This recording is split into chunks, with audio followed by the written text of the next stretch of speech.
Hello and welcome to the Phantom Zone. I am your host Ghost and I am continuing my MCU rewatch journey with the next movie on the list, Guardians of the Galaxy. I honestly love everything about this movie. I think it's perfect. It's so emotional and heartwarming. The characters bounce off each other so well. The action is great. The world building is great. The music is great. I have so much to say and really nothing to say at all because I feel like a lot of my thoughts on this movie are what everyone else already knows and loves, but I'll try my best to find something interesting to talk about in this video. This, I think, is when Marvel really hit their stride. They accomplished the impossible by releasing mostly successful origin movies of Marvel's lesser known characters at the time, all of which take place in a connected universe, fully presented in The Avengers. Following that, there were 3 sequels to their most popular characters, 2 mediocre and 1 that's phenomenal, which now takes us here to Guardians of the Galaxy, an obscure group of misfits that widen this universe into the cosmos. I remember seeing the poster for this movie in my local movie theater before it came out, and I had never heard of this group up until then, and I was still very involved in the comic book media at that time. But if you think about it, the Guardians never had an animated show or movie, and none of the characters appeared in any of the video games prior to this movie coming out. They only have a half-page bio in this Marvel encyclopedia that was published in 2010, which is the same amount as Grey Gargoyle, and none of these characters appear in the movie. The only thing I can remember them being in is an episode of Avengers Earth's Mightiest Heroes with a slightly different team than the one in the film. I think it's safe to say that these were pretty unknown characters at the time, and this was a pretty big risk for Marvel to take, but in the end, it definitely paid off. I don't think this movie could have done a better job of laying the groundwork for who these characters are and how they're each affected by their trauma, which is how they form a bond in the end. Peter Quill, who's sometimes trying too hard to be cool and who's carrying some serious trauma from not saying goodbye to his mother who died right in front of him, then immediately getting abducted by aliens. Seriously, I forgot just how sad this opening scene is. James Gunn, you had me tearing up in the first 5 minutes. Gamora, who is the adoptive daughter of Thanos, who killed her parents right in front of her, brutally trained her, and cybernetically altered her to be one of the most dangerous warriors in the galaxy. I never actually realized she was also genetically altered similarly to Nebula, which is how she's able to withstand the depths of space for as long as she did, and able to withstand stuff like this. Drax had both his wife and daughter killed by Ronin and spent all of his time since trying to get his revenge by killing those who work for him. We all know Rocket's backstory is a lot more fleshed out in Guardians 3, but there's still enough pieces in this movie to understand some of his pain. He's a genetically altered raccoon, and on his mugshot you can actually see he's called 89P13. And on a rewatch, you understand why he's so sad when Groot dies, because he watched his only other friends die right in front of him. And then there's Groot, who doesn't really seem to have any trauma. He's more of a happy-go-lucky character who is the heart of the team, which really helps balance things out so this team isn't just a bunch of sad losers. This movie has a lot of heart and emotional moments throughout the entire film. It really goes to show how great James Gunn is at writing characters no one knows and making you really care for them. He's done it with the Guardians, the Suicide Squad, and now Creature Commandos. It really says something that the characters I care about the most in the MCU are the ones I had never heard of until this movie.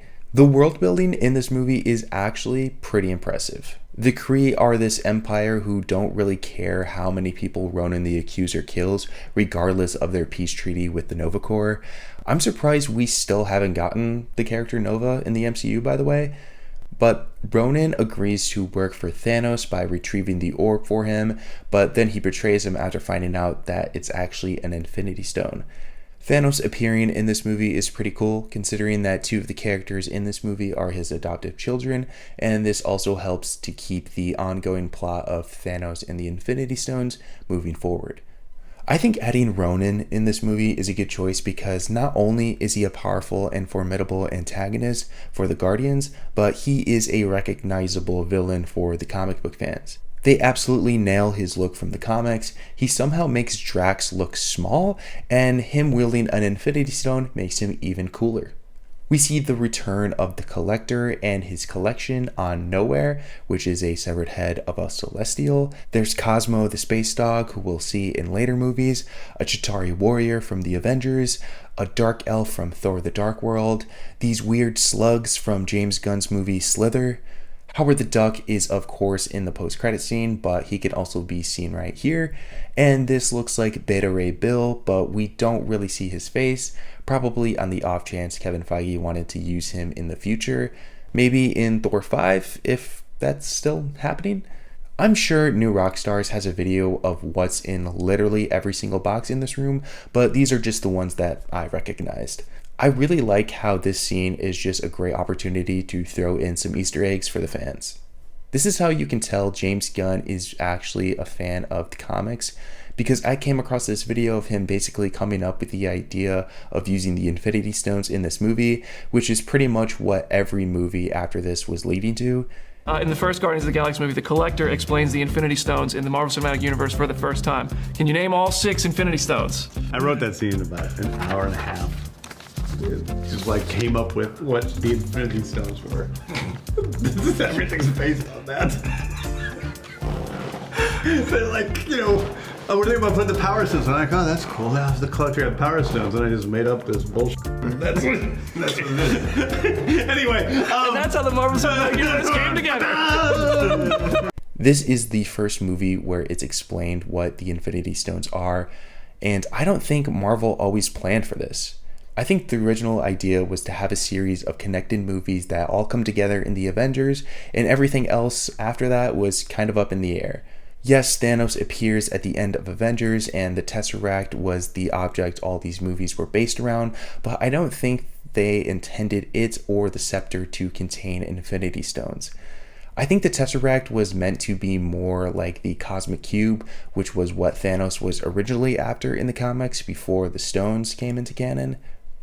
Also, James Gunn came on to the production of Guardians of the Galaxy in September of 2012, and it makes sense that after he helped write the script, Marvel included the post-credit scene in Thor the Dark World, slightly retconning the ether to actually be an Infinity Stone in its own movie. They probably shot that scene during the filming of Guardians of the Galaxy, and that would also explain why Malekith literally doesn't do any reality warping in that movie.